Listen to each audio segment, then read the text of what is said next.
Bonjour et bienvenue à toi dans cette vidéo d'introduction aux droits des personnes, une matière fondamentale située en première année de droit. Elle est bien sûr fondamentale si tu souhaites tout simplement t'initier au droit.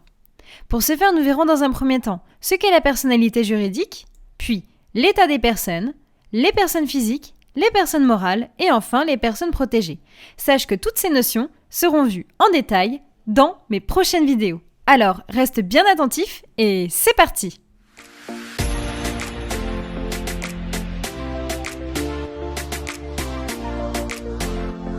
Tout d'abord, la personnalité juridique. Bien sûr, lorsque l'on introduit la notion de droit des personnes, il est fondamental de savoir ce qu'est la personnalité juridique. C'est très simple, c'est l'ensemble des droits et des obligations d'une personne, qu'elle soit morale ou physique. Donc bien sûr, c'est le fait pour une personne d'avoir la possibilité d'agir en justice, ou encore avoir le droit à un patrimoine. À présent, l'état des personnes. L'état des personnes également est une notion fondamentale du droit des personnes. En effet, l'état des personnes, c'est l'ensemble des caractères d'identification des personnes physiques, comme par exemple le nom, le prénom, le sexe. Ce sont des caractères qui peuvent être modifiés sous certaines conditions.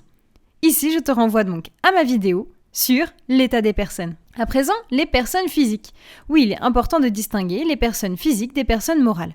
Les personnes physiques, c'est très simple, ce sont tous les êtres humains. En ce qui concerne les personnes morales, eh bien, ce sont les sociétés, les associations, les personnes morales, qu'elles soient de droit public ou les personnes morales de droit privé. À présent, et enfin, les personnes dites protégées. Il est important de savoir que chaque individu naît avec la personnalité juridique, avec donc l'ensemble des prérogatives que nous avons vues précédemment.